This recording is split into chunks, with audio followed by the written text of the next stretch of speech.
Ayun, so good evening guys. Ngayon po ay Thursday, June 18, 2026 at kahit papano maganda yung galaw ng markets po natin. So nag-up yung index ng 0.64% and kahit papano meron tayong 167.68 million na net foreign buy dito sa market natin. So okay na rin yung galaw ng market natin.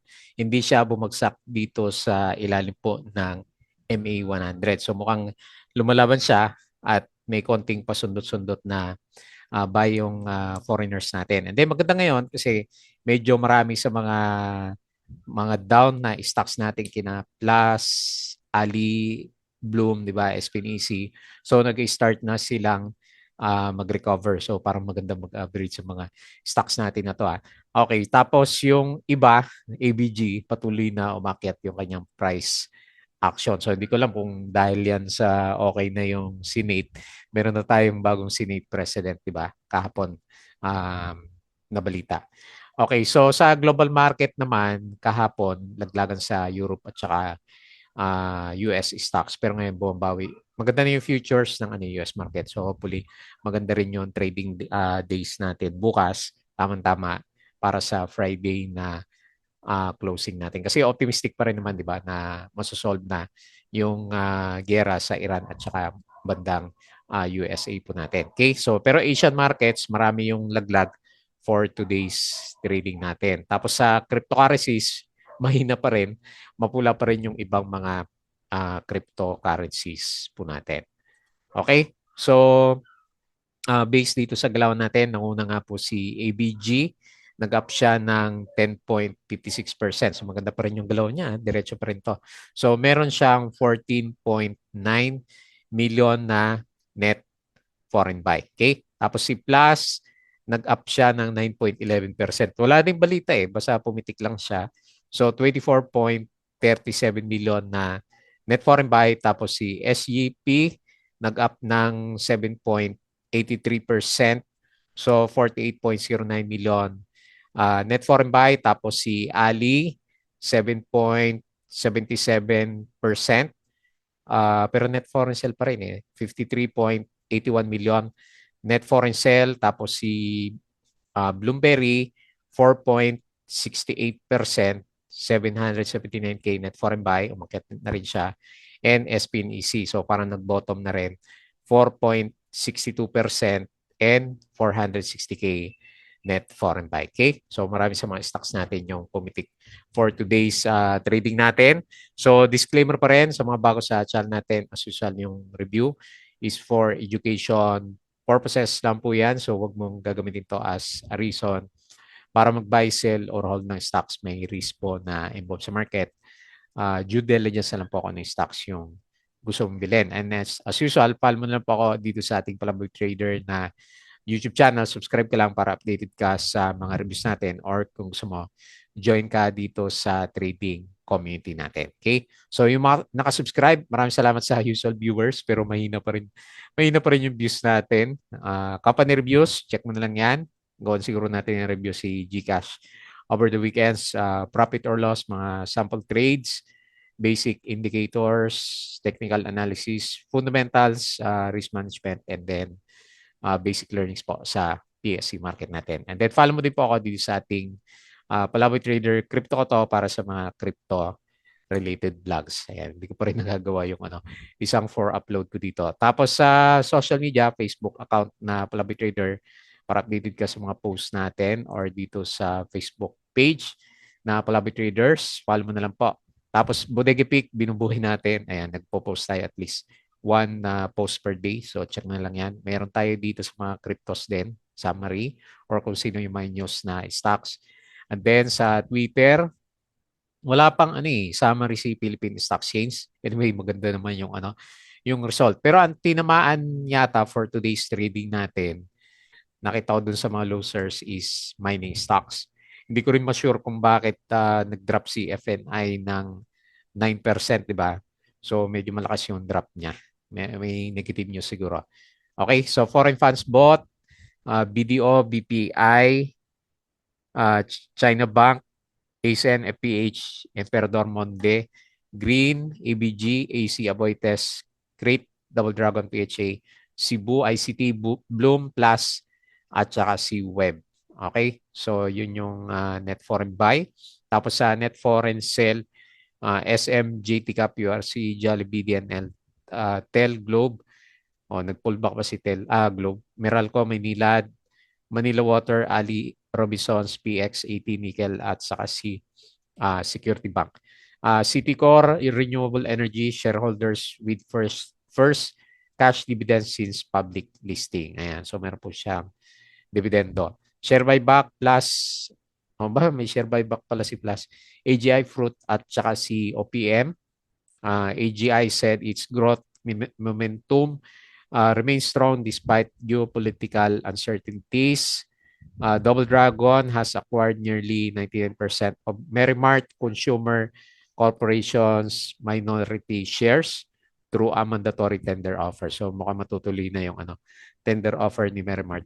PLDT has partnered with Meralco and M Spectrum to provide households with bundled broadband and solar energy solutions. Making the list once in is an achievement. Staying on it is another challenge altogether naman. Okay? So AC Health Pharma partner with Taisho Pharmaceuticals.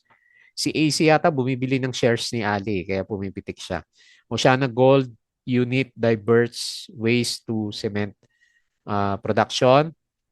Globe nag-up ng 5.05% kahapon to. Si Gcash pa rin naman yan. Okay? Late na pala yan. SMPH, bakit kaya bumagsak kahapon? On track to complete and begin turnover of the upscale Balea Suite at Pico Terraces by the fourth quarter of 2027. Okay? So, ayan. Ayala Corporation increased its stake in Ali to 53.58, acquiring 35 million shares worth 457.6 million. Magkano kaya bili niya? A move viewed by analysts as sign of confidence. Ayan. So, yan po yung reason kaya tingin natin umakyat si Ali. OGP partner with Geocycle Philippines. Tapos yung news, Trump says US-Iran deal not final, threatens to resume bombing na naman. So, flip-flop na naman yata si Trump. Nearly 99% of Merrimart shareholders back Double Dragon takeover. Okay? So mukhang matutuloy yan. Tapos laglag yung US market natin kagabi. Buti ngayon is bumawi yung markets natin. Okay? So patalasas ulit sa Patreon channel natin yung mga gusto ng guide sa trading po sa Philippine markets. So check mo na lang yung ating Patreon channel. So punta tayo dito sa Philippine Index. Tama ba? Okay, Philippine Stock Exchange Index natin. So nagkaroon tayo ng parang support dito sa MA 100. So malalaman natin bukas kung magbabounce yung index natin. Mukhang ayaw na bumalik dito. So siguro hanggat may pasundot-sundot yung foreigners, masustain natin yung MA 100 na support. Ayan, bullish yung RSI level natin and ganun din yung galaw ng MACD formation natin is okay din siya. Okay. So nag-close tayo 6,153, 0.64% up, and then 167 million net foreign buy. Okay? So dito sa mga blue chips, nag-bounce si ICT, So 2%, si BDO drop ng 3%. Pero si Ali yung bumuhat sa atin kasi nag-up siya ng 7%. Drop na naman si Jollibee, 3.6. Sino pa? SCP yan. JT Cup drop din siya, 3%. Mahina din si JT Cup natin. Okay, so punta tayo sa mga winners. Siyempre, ABG pa rin. Ayan, ang laki ng kandila. Ayan, so mukhang aabot tayo dito sa 38. So nag-close siya 10.56 plus 9.11. Ayan, may good news ba tayo? Tapos si SCP, ayan, nag-breakout. Natuloy na yung breakout niya. 7.83%. Si Ali, 7.77.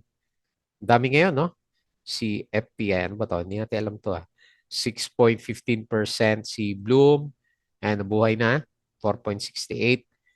SPNEC, 4.62. Cebu, 3.77. Si ABA, 3.45 pero kulang sa volume. GGS, 3.12. Hopefully makabalik yan. Tapos si ICT, ang laki ng volume mo. 500 million. Ayan, ito na naman pala.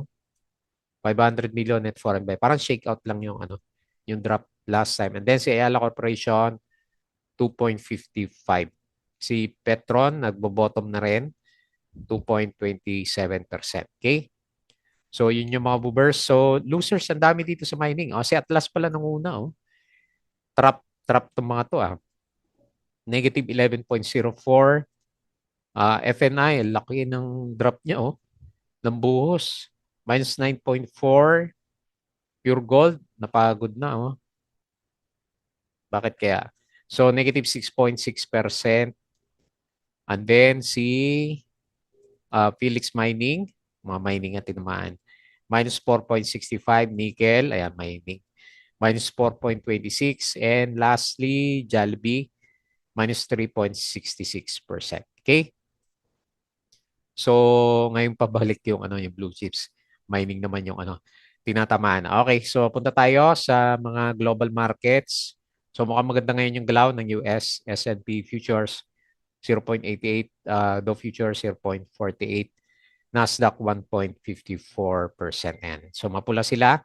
Kahapon mukhang babawi ngayon, pero bakit mapula dito sa European stocks?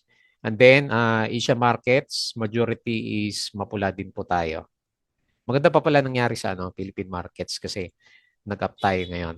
So dito naman sa crypto, mahina pa rin. Bitcoin 63K, Ethereum 1.7K, BNB 589, XRP 1.16, si Sol natin 70 na lang nag-transact ako nung 73 si Sol. And then si Dodge 0.08. Ito medyo malaki yung laglag ni Dodge.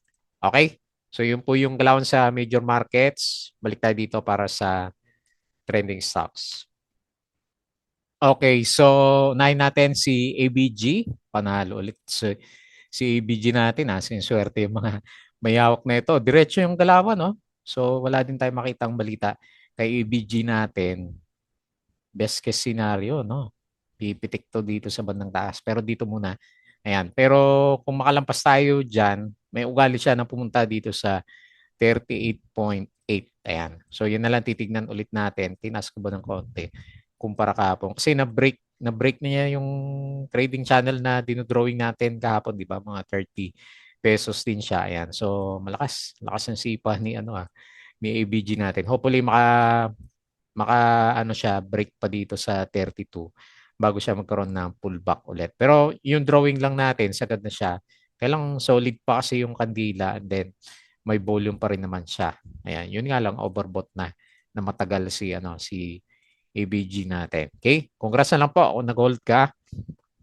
Laki laki ng ginalaw na nitong si ABG from the last 2 months. 1 month lang pala May 13 nung mag-spike yung galawan po niya. So nag-close siya ng 29.85. So hindi ko pa rin alam yung catalyst. 10.56% and then 14.9 million net foreign buy po siya. Okay? Next. Plus, mga ka-plus, andyan pa ba yung mga diamond holders natin? So mukhang nag-bottom na rin, no? Nag-double check siya dito sa 10 pesos. Okay, hopefully yan yung bottom ni plus natin and then meron siyang breakout dito sa downtrend natin dito sa MA20. So tignan natin kung magre-retouch ulit tayo for the coming few days. Malapit dito sa MA100. Malaki ba yung chance? Okay, tignan natin. Hopefully makarecover siya sa MA100.